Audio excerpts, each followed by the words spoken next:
It's the Embodied Performance Podcast, episode 22.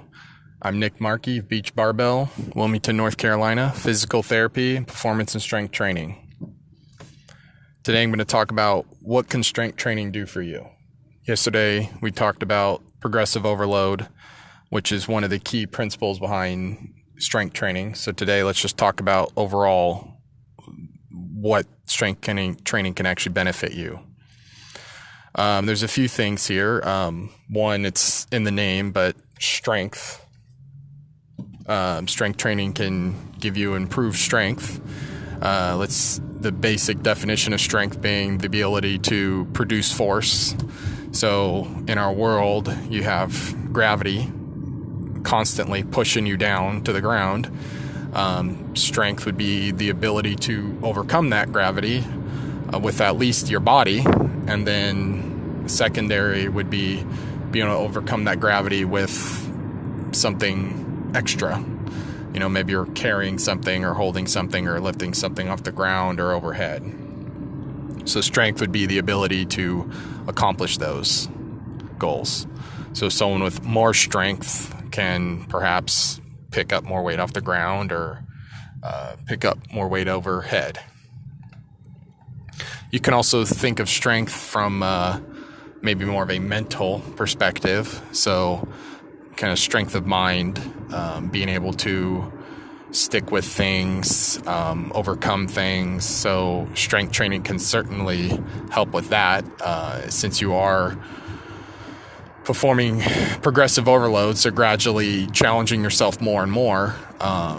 And then sometimes you will have ups and downs. So being able to overcome those downs can improve your resiliency, which you could think of improving the strength of your mind.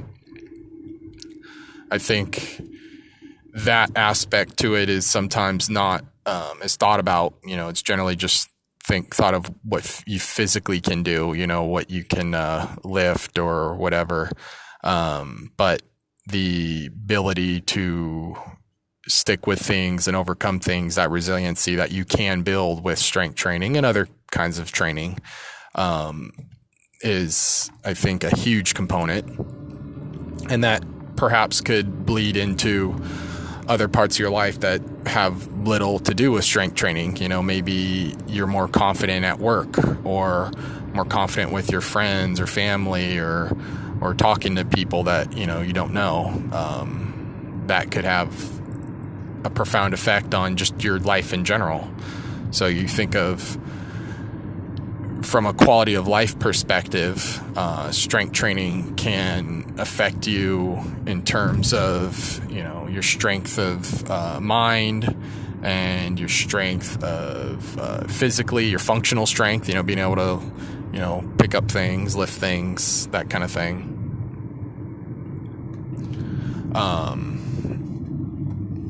So those would be the main benefits to it. Some other benefits could also be effects on different systems in your body. So when you're strength training and building muscle, you can improve your cardiovascular system. So all the arteries and whatnot that go out to those muscles, because as you're building those muscles, the body has to adapt and find better ways to deliver blood to them, to fuel them. And so perhaps you can have a kind of better highways being laid out in a way. So it's like there's new neighborhoods being put down and you have, you know, newer roads being put out. So when you look at what your heart has to do, you know, the heart will be able to deliver that blood more effectively to accomplish those strength type tasks. You could also look at, you know, the nervous system being, you know, your brain and the spinal cord and all the neuron cells and nerves that go out to muscles and whatnot, and also the sensory ones that come back. So from there is more evidence coming out that things like Parkinson's disease and Alzheimer's are helped by vigorous exercise. So that could potentially be strength training. Could be other types of training, but strength training should definitely be in there. You can also think of it, the sensory system. So someone that is maybe dealing with pain can perhaps benefit from strength training. The theory or logic behind that might be something like, if say that the system, we've talked about it being pain being kind of a protective alarm, trying to sense a threat and keep you safe. And if it maybe senses threat even when you're not doing a whole lot with the area, but you gradually train it and strengthen it both physically and mentally, perhaps that alarm system will adapt to a different way of dealing or seeing that area, and think of it more of it is actually viable and not so damaged that it needs to be protected. So it's like it sets a new default. So maybe the default normally is at a low level, saying, hey, you're not doing anything, but I'm scared and I'm threatened by what's going on down in that area.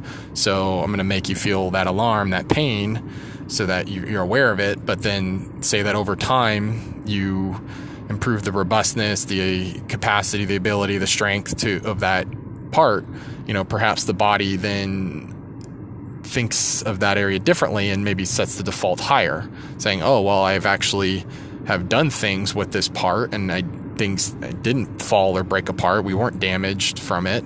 So maybe I don't need to have the pain up there. So I said this is potential because not every single person that deals with pain will get benefits, will have reduced pain from strength training, but there is that potential there.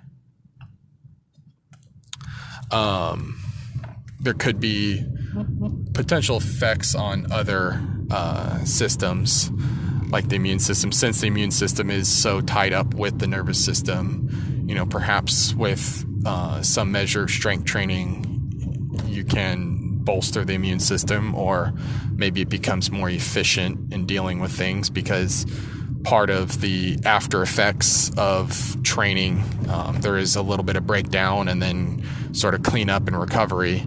So you have, the vascular system, those, blood vessels and veins and all that. And then you have, lymphatic system, which is kind of like the sewers, draining and excess fluid and whatnot.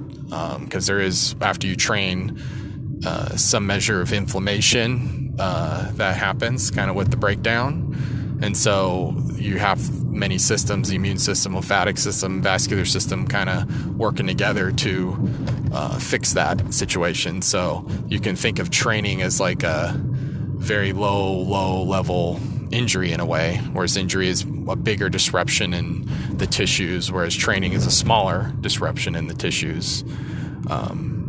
So you can have potentially more efficient cleanup, With that being said, perhaps with strength training, you can also become more robust from injury. So there's good evidence that just doing strength training, some sort of training and resistance training, is protective.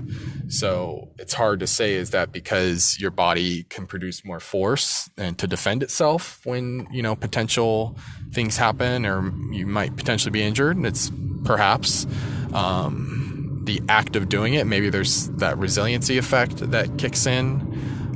There's lots of different little factors that haven't quite fully parsed out, but seems to be the act of doing it helps. And so basically you might think of the main effects being, first, the one that's most commonly thought of would be the physical. And then the other effects that we're seeing more would be mental, both resiliency, but also the effect on the nervous system in terms of improving things like Parkinson's or reducing your risk of getting things like Alzheimer's and dementia. Also cardiovascular health, so the vessels being more efficient and the heart having maybe an easier time pumping blood out, so having less resistance, so perhaps reducing blood pressure. Perhaps also the immune system and the lymphatic systems, kind of the cleanup crews type things, drainage, becoming more efficient as you perform more regular strength training, because your body becomes more efficient at dealing with the after effects and whatnot. There's probably other things that I could list here, but I think those are several good to start with. Basically, this is just my way of trying to make people more aware of what strength training can do for you, the very positive things about it, and then can give you maybe a little bit of oomph for motivation to start it. And, then as you do it, we talked about discipline, just committing to it in the routine, and doing things that maybe make it more easy to do it, setting certain appointments, schedules to do it, maybe, just joining a group or a class or getting a trainer, to force that discipline on you. Also linking other positive things. So if there's certain things that you really like, good things, like maybe you like a coffee or something, maybe saying, well, when I drink my coffee, I go exercise, so like you link behaviors together that, one positive one that you for sure will do that's maybe not as hard to do, an easy one that because you really like it, but then you link it with this new behavior that, is good for you and healthy for you. So basically it becomes just kind of second nature that it is also good for you because it is linked with this other good behavior. So I hope this gives you some motivation to give strength training a try. Tomorrow, maybe we'll kind of continue with this theme of strength training. Maybe you'll talk about tomorrow different forms of it, from sort of beginner and then in just different ways to arrange a session to maybe get the most out of it. So thank you very much. Again, I'm Nick Markey, Beach Barbell, Wilmington, North Carolina, physical therapy, performance and strength training. Reach out to me if you need anything. Bye.